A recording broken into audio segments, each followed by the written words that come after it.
te guarde y bendiga, que extienda su amor y te muestre favor. Dios te mire con agrado. Gracias. Bueno, bienvenidos con estas lecturas que hemos tenido ahora. Yo quiero empezar con Pedro. Ustedes saben que Pedro no es mi crush, pero es el crush de Luis Manuel.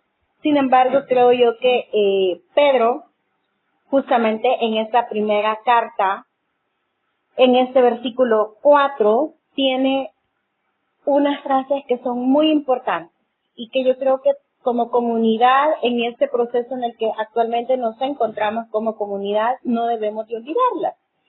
Y yo sé que cada una de nosotras, de nosotros y de nosotras está librando batallas personales, pero también estamos librando ya no solamente una batalla colectiva a nivel de país, sino que también una batalla a nivel mundial, ¿no? Y Pedro dice de la siguiente manera: queridas hermanas, hermanos y hermanes, no se sorprendan cuando enfrenten dificultades. Aquí las más tontas, las primeras. O pruebas, como si algo extraño estuviera ocurriendo, ¿verdad? Y más adelante pues nos dice que no es una cosa extraña. Es el producto del rechazo, de la exclusión, de la falta de amor, de la desesperanza, de la injusticia principalmente, y de que el espíritu de la divinidad no esté morando en cada uno de nosotros. Y allá afuera, yo sé que cualquiera puede decir, pero ahí hay muchas ambigüedades y hay muchísimas contradicciones, ¿verdad? Porque la gente que se ufana de ser la más cristiana es precisamente la gente que nos tiene en este valle de lágrimas, como decía que el rezo a Santa María, ¿no? En este valle de lágrimas. Pero también me parece muy esperanzador que podamos seguir recordando a Juan.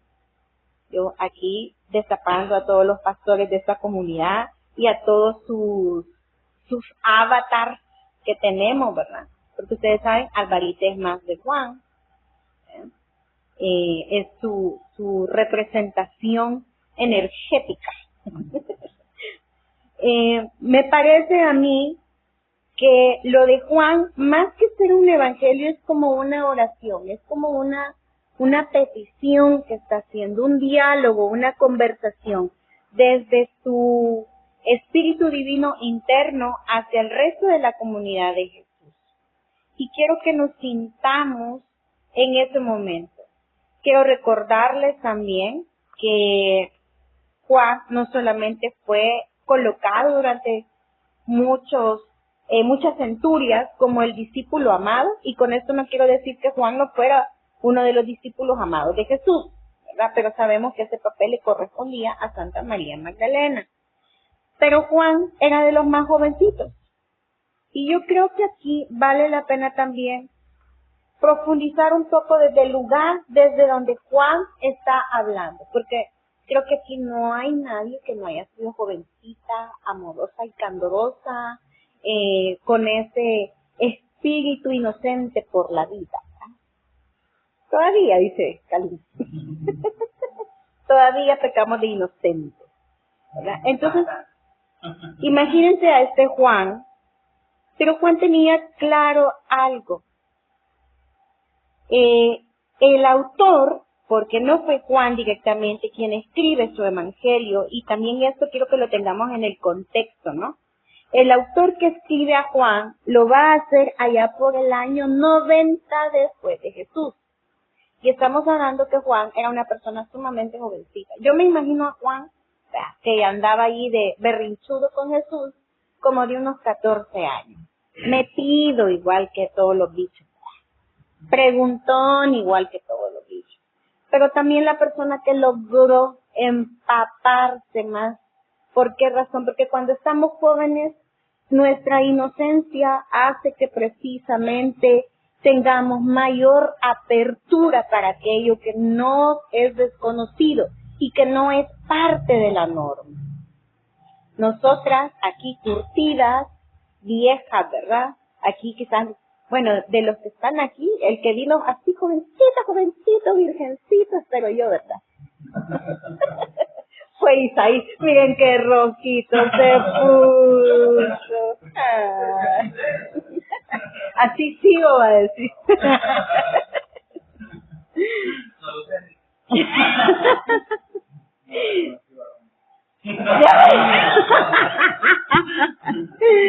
Entonces, es de la mente, hijo, no sé del cuerpo, ¿verdad? Pero de la mente, ¿vale? Del corazón también. Entonces, con esa candidez, que sería la palabra correcta, ¿verdad? Con esa candidez del alma, todos los prejuicios que pueden haberse construido en nuestras cuerpos, en nuestras mentes, por una sociedad patriarcal, androcéntrica, calaron menos en la experiencia de Juan. Y por eso estoy hablando de esto. Porque Juan tenía una visión completamente diferente de quién era Jesús y de lo que Jesús estaba intentando hacer. Repito, yo me imagino a Juan, y quiero que se imaginen conmigo esta estampa, ¿no? Juan, bien viejecillo, ¿verdad? Así como de la edad del abuelito de Luis Manuel, que el Señor está lúcido, ¿verdad? O sea, igual, mi abuelito murió lúcido, porque también conozco a otras personas que ya están menos ancianas y ya no tienen esa lucidez, ¿verdad? O sea, mi papá no llega a los 90 todavía y por ratito se le dispara la cholleta. Entonces, pero Juan completamente lúcido, contándole a la persona escribana qué era lo que había sucedido en primera persona. Y creo que eso es algo por lo que hay que dar gloria a la divinidad.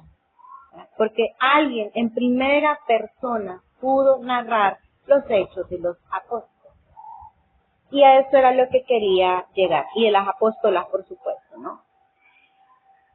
Quiero también que nos ubiquemos que en el momento en el que Juan decide calcar sus memorias, fue un periodo de mucha persecución y de mucha violencia. Bien dicen que la historia se repite. Habían familias expulsadas, había persecución política, persecución religiosa, empobrecimiento económico y por supuesto que todas y todos aquellos que no eran parte del núcleo de poder vivían en pecado porque la cúpula así lo había decidido. También fue un periodo donde a las personas se les expulsaba de la sinagoga. Y yo siempre he tenido esto en mente, hoy lo voy a decir por primera vez, pero qué interesante también.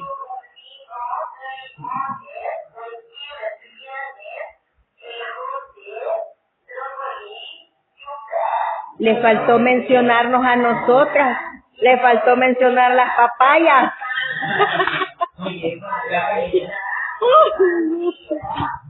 Bueno, tampoco va a llevar pitahaya o zapotes.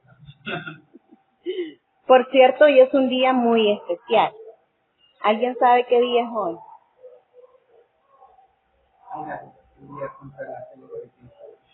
Así es. Hoy estamos luchando contra la persecución, ¿verdad?, hacia nosotros como comunidad, ¿no?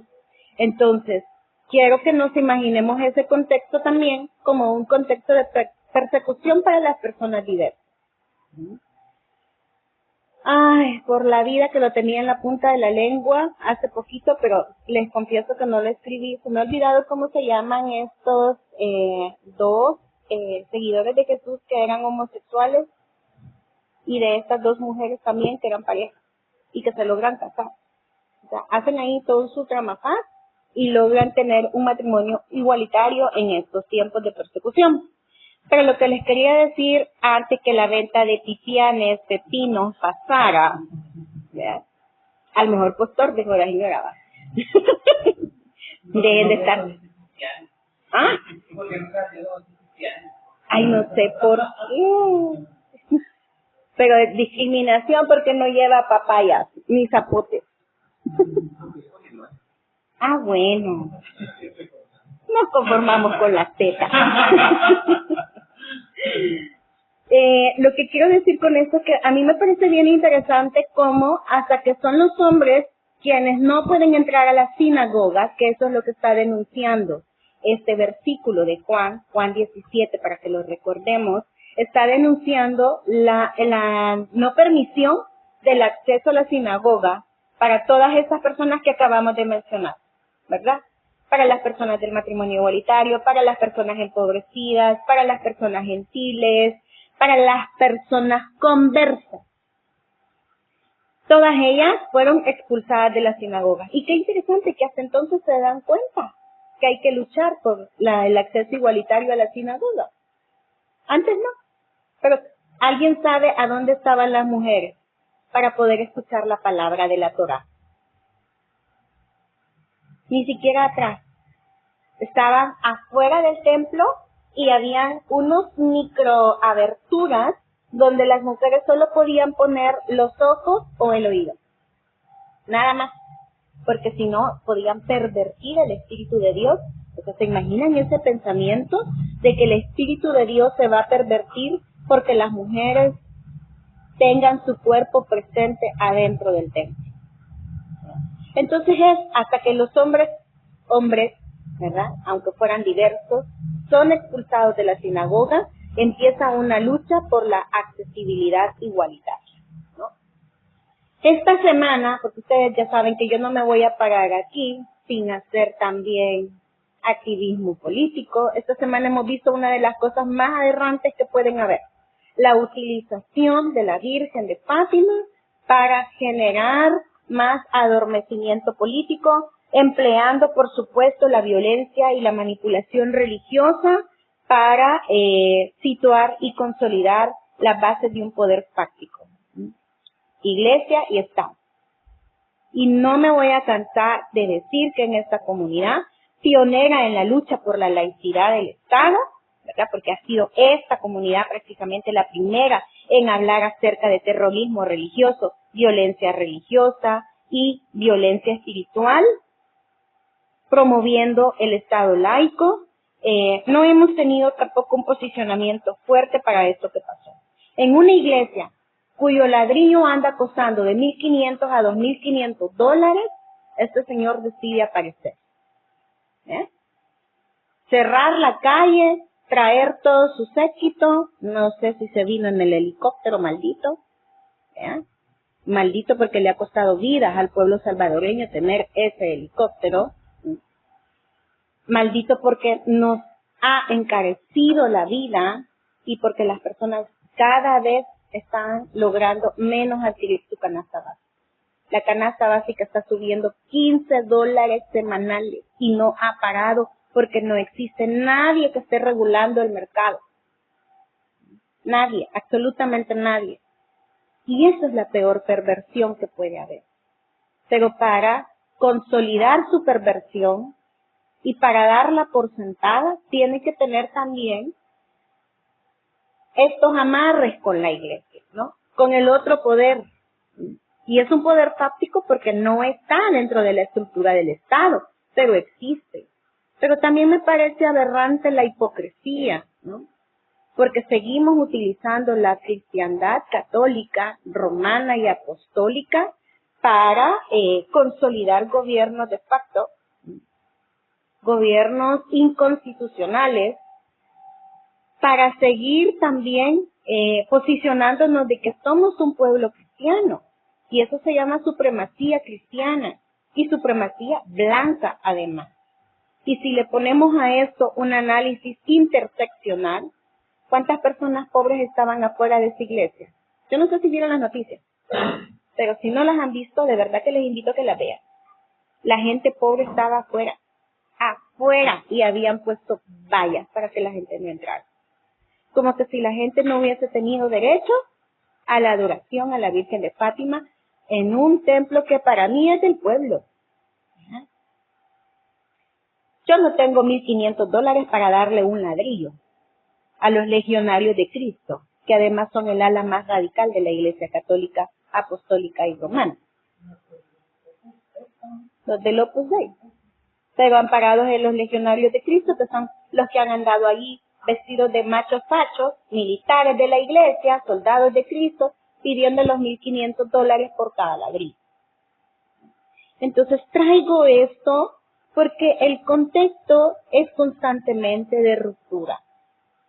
Y tal como lo fue en ese momento de Juan, de ruptura entre las personas que somos seguidoras de Jesús. Porque mientras este montón de secuestradores de la fe, secuestradores del camino de Jesús, andan ahí en sus carros casi que del año, en sus corbatas, ¿verdad?, vendiéndose como seguidores de Jesús, los que realmente son seguidores de Jesús, que es esa señora del mercado, que no sé si lo vieron, ¿verdad?, pero unas señoras vieron que había como un montón de personas indigentes y empezaron a hacer una olla común y a repartir comida a los alrededores del centro histórico. Esa noticia no impacta, ¿verdad? Un grupo de personas de TikTok, no les voy a decir influencers porque creo que necesito más gafas interseccionales todavía para ver si realmente caben en ese tema de influencers, porque no lo sé si lo están haciendo porque también la plataforma les paga, ¿verdad? Más porque realmente querer ayudar. También se han dedicado a llevar artículos de primera necesidad a personas con discapacidad en diferentes puntos del país. No es comercial, pero hay un muchacho que anteriormente era payasito y que hoy se está dedicando a eso. Y así he visto varias personas, ¿verdad?, que están intentando hacer algo que le corresponde a quién, al gobierno, al Estado, ¿verdad?, que es el que tiene que velar porque esas personas no estén en esas condiciones de extrema pobreza en las que están. Entonces estamos en este momento de ruptura. Mientras algunas y algunos definitivamente creemos en el camino de Jesús y queremos hacer algo por cambiar esta crisis, hay otras personas que se suman al barco de continuar con la crisis. Y eso me parece un pecado enorme. Escandaloso pecado. También la hostilidad del imperio, y por imperio ya saben a quién me refiero, no ha dejado de ser el imperio, aunque hoy está en la bancarrota financiera, pero increíblemente todavía sigue teniendo ese poder y esa fuerza para persuadir a otras de sostener el imperio y la visión del imperio. Y no precisamente el imperio contraataca como fue hace poco el 4 de mayo, ¿verdad? En un momento en el que se llenan la boca para hacer este blindaje de iglesia y Estado, no como un asunto separado, sino como una sola visión, se reúnen estos escudos de las Américas para seguir colocándose por sobre la naturaleza misma, por sobre los pueblos originarios, por sobre las personas afrodescendientes y las personas empobrecidas. Mientras tanto, el campo está abandonado. Mientras tanto, no hay calidad educativa, pero que chivo, tenemos tablets, ¿verdad? ¿No? Tenemos tablets. Acabo de regresar de unos cantoncitos de la zona norte de Morazán, casi fronterizo con Honduras, y yo pasé todo el día incomunicada. Yo dije, se resuelve si me cambio de compañía. Tal vez con Claro me agarra, ¿verdad? Porque Claro era el único que me agarraba en las islas. Pero ahora ni siquiera la señal de Claro llega ahí. Entonces, ¿cómo hacen estas niñas y estos niños para estudiar? Si les estamos vendiendo la idea que la tecnología es estar en lo último de la calidad educativa, cuando sabemos que la calidad educativa en realidad se refleja por otras cosas. Pero también es un contexto donde se nos hace un llamado a la unidad. No a esa unidad para sentarnos aquí entre nosotros a orar. Y aquí hay una palabra en griego que es clave. Genosis. Espero haberla dicho bien y que Alvarito no me cuelgue. Acuérdense que ella es la experta en griego, no yo. Después de esa aclaración, lo que quiero contarles es que enosis significa unidad no uniforme, unidad disconforme.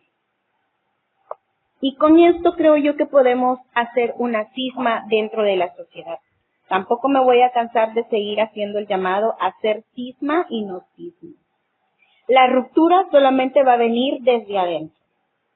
Porque es desde adentro como podemos contraatacar al maligno que se ha apoderado del mundo. El que se apoderó del mundo de los tiempos de Jesús de los tiempos de Juan. Ya habían pasado 100 años y la cosa no había cambiado. Y ahora han pasado 2026 años y la cosa chusito no ha cambiado, ¿no?